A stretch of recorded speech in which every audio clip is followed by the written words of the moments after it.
හොඳයි හැමදෙනාටම ජේසු පිහිටයි. දෙවියන් වහන්සේගේ සමාදාන හැම කෙනෙක්ටම දෙවියන් වහන්සේ වෙතින් වේවා. ඉතින් මමගේ සාක්ෂිය ඇවිල්ලා මම කුඩා කල පටන් බෞද්ධ කෙනෙක්. මගේ අම්මා බෞද්ධ, තාත්තා කතෝලික. ඉතින් මම හැදුනේ වැඩුනේ ඒ සංස්කෘතියත් එක්ක.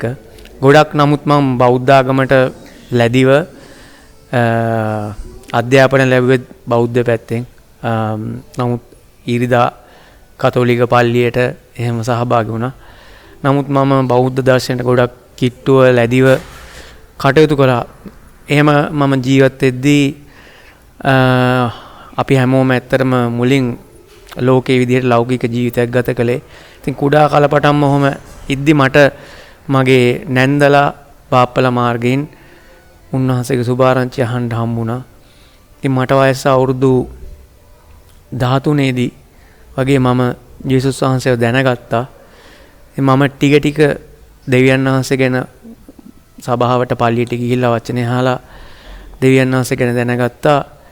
කාලයක් ඇද්දි මට තේරුණා දෙවියන් වහන්සේ කියන්නේ දෙවි කෙනෙක් කියලා කෙනෙක් ඉන්නවා. ඇත්තටම දෙවි කෙනෙක් ඉන්නවා. පුදුම බලවත් දෙවි කෙනෙක්. ඉතින් මට උන්වහන්සේව ගැන හොයන්න ආසාව ඇති වුණා. ඉතින් ඇත්තටම මම යාඥා කළා. මට දැනුණා ඇත්තටම සර්ව බලධාරී දෙවියන් වහන්සේ කියලා කෙනෙක් ඉන්නවා. ඉතින් මම ටික ටික ඊට පස්සේ දෙවියන් වහන්සේ හෙව්ව සභාවේ පොඩි කාලේ ඉඳන් ගීතිකා කණ්ඩායම් වල සේවය කළා. මට අවුරුදු 2000 වසරේදී මම බෞතිස්ම වුණා ඊට පස්සේ. ඉතින් ඔහොම ඊට පස්සේ නමුත් මම ලෞකික ජීවිතයක් තමයි ගත කළේ.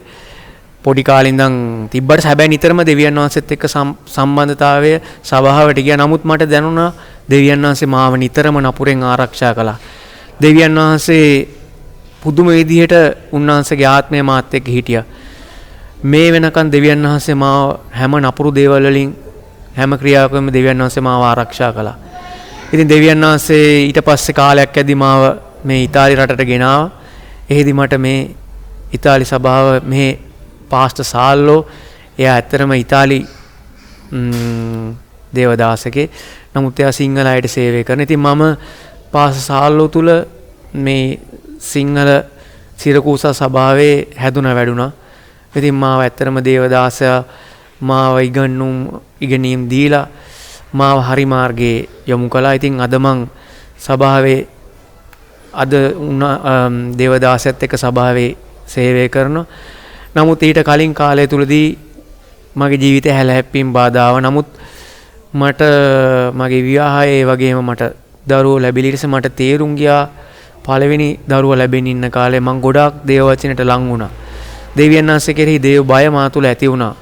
දෙවියන් වහන්සේ කවුද කියලා තවත් හොඳට දේව වචනේ කියවන්න මම තේරුම් ගත්තා. දෙවියන් වහන්සේගේ ආදරය, දෙවියන් වහන්සේ මොනතරම් බලවත්ද කියලා මට ඒක තේරුම් ගන්න බැරි තරමට උන්වහන්සේ තරම් විශාලයි කියලා මට දැනුණා. දේව වචනේ නිරන්තරව කියුවා. ඇත්තටම දාවිඩ්ගේ කරුණාව මගේ ජීවිතේ තිබ්බා. මට ජීවිතේ ඇත්තටම මාව මැරෙන්න ගිය අවස්ථා කිහිපයක් තිබ්බා. ඒ හැමකින්ම දෙවියන් වහන්සේ මාව පුදුම විදිහට ආරක්ෂා කළා. අද වෙනකම් මාව දෙවියන් වහන්සේ ගෙන ආපු විදිය ඔයගලන්ට කිව්වොත් හිතා ගන්න බෑ. ඒ වගේ ආදරයක්, ඒ වගේ දෙවි කෙනෙක් මේ ලෝකේ කොහෙවත් නැහැ. අද මම ජීවත් වෙන්නේ මට මේ තියෙන හැම ආශිර්වාදයක්ම දෙවියන් වහන්සේගෙන්. ඇත්තටම ගත්තොත් මං අද හොඳට ආශිර්වාදලත් ජීවිතයක් ගත කරනවා. මට හොඳ පවුලක්, මට හොඳ දරුවෝ, මම හොඳ තත්ත්වයක ඉන්නවා. ඒ ඔක්කොම දෙවියන් වහන්සේ නිසායි. මගේ ශක්තියෙන් මගේ දෙයක් නෙමෙයි. දෙවියන් වහන්සේ පුදුමයි. උන්වහන්සේ මාව තෝරාගත්තා. කුඩා කලපටන් උන්වහන්සේ මාව තෝරගත්තා. අනාගත වතුරුන් තුලින් දේවදාස තුලින් නිතරම වචනෙන් කතා කරලා මට නිතරම කිව්වෙත් මං තෝරාගත්ත කෙනෙක් කියලා. මම වෙලාවකට අහනවා ඇයි දෙවෙනි මම විශේෂද? මං මොකද්ද මා තුල කිසිම යහපත් දෙයක් නැහැ. නමුත් දෙවියන් වහන්සේ විශ්වාසවන්තයි. අද දෙවියන් වහන්සේ මේ සභාවේ මාව උපස්ථායකවරයෙක් විදිහට ආලේප කරලා මං සේවය කරනවා. සභාවේ දේවදාසයා ළඟින්ම ඉන්න මට ඇත්තටම මගේ ආත්මික පියත් එක්ක ළඟින්ම වැඩ කරන පුද්ගලයෙක් මම. දෙවියන් වහන්සේ ගැන කියනවා නම් මට ඕගොල්ලන්ට මට ඒ ගැන කියන්න වචන නැහැ.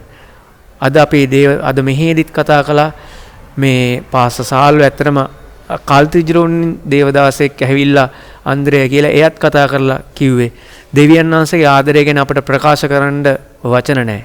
ඒ තරම් උන්වහන්සේගේ ආදරය පුදුමයි.